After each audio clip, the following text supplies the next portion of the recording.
তার বিরুদ্ধে অনেকগুলো অভিযোগ এবং সে তার বাড়ি হলো বরিশালের উজিরপুরে। সে তার উত্থানটা হচ্ছে তার বাবাকে পিটিয়ে সে এলাকাবাসী তারে ধরে এলাকা ছাড়া করে এখানে এসে কিছুদিন শাহবাগে একটা ফার্মেসিতে কিছু কাজ করতো। সেখানে ওষুধ বিক্রি চুরি করার কারণে তাকে সেখান থেকে বের করে দেওয়া হয়। এরপরে সে একটা পর্যায়ে কিছু লেখাপড়াও করেন।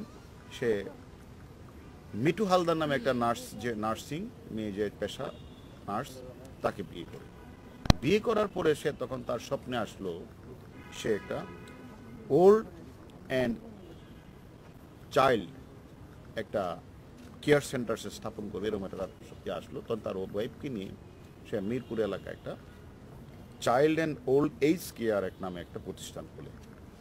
এখন সেখানে খুলে আসলে এই যে তার বাচ্চা শিশুদেরকে নিয়ে আসতো, আর বৃদ্ধ মানুষগুলি যারা সেখান থেকে মানে গরিব তাদেরকে নিয়ে আসতো।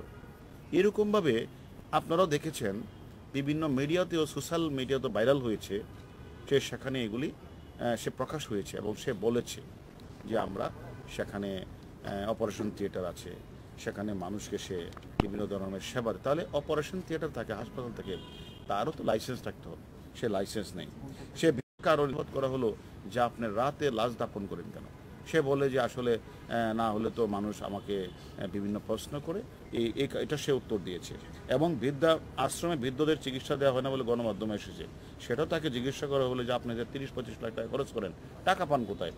এবং নিজেই ডেথ সার্টিফিকেট তৈরি করে ডাক্তারের সিল স্বাক্ষর জাল করে সে নিজেই মিডিয়ার কাছে শেয়ার করেছেন। এবং আমরা এটাও জেনেছি যে সে ইতিমধ্যে 900 লাশ দাপন করলেও 835 সালের সম্পূর্ণ গরমিল কোনো ডকুমেন্টসে দেখাতে পারে না।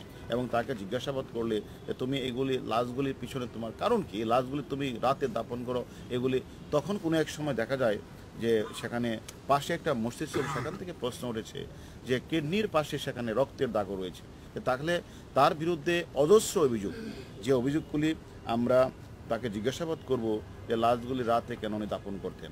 তার কাছে আমরা জিজ্ঞাসাবাদ করব তিনি নিজে যে স্বীকার করেছেন যে ডেথ সার্টিফিকেটটা উনি নিজে কেন তৈরি করেন, ডাক্তারের সিল স্বাক্ষর উনি নেন না কেন। এবং সেটা একটা অনেকেই যারা তাদের অত একটা বাচ্চা শিশুকে দিয়েছে, অত বৃদ্ধ একটা মানুষ তার টর্চার দিয়েছে, যখন তার খোঁজ খবর নিতে গেছে তাকে সে সেখানে টর্চার ছেলে তাকে কিন্তু পিটিয়েছে। এরকম আমাদের অভিযোগ আমরা পেয়েছি। যে সব কিছু মিলিয়ে তার বিরুদ্ধে অজস্র অভিযোগ আমরা পেয়েছি। এবং সে এই টর্চার সেলে সে বলেছে তার 2টা আশ্রম রয়েছে, একটা হলো সাভার আছে, সেখানে 20-30 জন 40 জনের বেশি সেখানে লোক নেই। এবং আমাদের কথা হলো আমরা তাকে নিয়ে এসেছি এবং কিছু অভিযোগকারী রয়েছে, তারাও মামলা রুজু করবে। আমরা তাদেরকে রিমান্ডে নিয়ে জিজ্ঞাসাবাদ করব যে কত সংখ্যক মানুষ তার এনে চিকিৎসার জন্য গিয়েছিল, কত সংখ্যক মানুষ মারা গেল, সে কি আসলে এই সকল তার তথাকথিত থিয়েটার মানে ইয়ার নামে সে সেখান থেকে সে যে স্থাপন করেছেন সেখানে যে তার ভিতরে সে যে অপারেশন থিয়েটার, সে অপারেশন থিয়েটারের মাধ্যমে সে সেখান থেকে কিডনি বিক্রি করেছেন কিনা আপনারা যে অভিযোগটা করেছেন সেটাও আমরা তদন্ত করব। এবং কেন সে নিজে ডেথ সার্টিফিকেট নিজেই স্বাক্ষর দিয়ে তৈরি করেছেন, ডাক্তারের স্বাক্ষর কেন নেন নাই, সেটা আমরা খুঁজে বের করব। এবং বেশিরভাগ লাশ তিনি রাতে দাপন করলেন কেন, এবং তিনি 2টি আশ্রমের কথা বলে শত শত মানুষের রাখার কথা বলে সেখানে কোনো লাশ নেই, সব কিছু আমরা তদন্ত করে আমরা পরবর্তী পর্যায়ে আপনাদেরকে জানাবো যে আমরা তার বিরুদ্ধে এই অভিযোগগুলি আমরা পেয়েছি। এখন আমরা মামলা রুজু হওয়ার পরে আমরা রিমান্ডে এনে বাকি তথ্যগুলি আপনাদের জানাবো।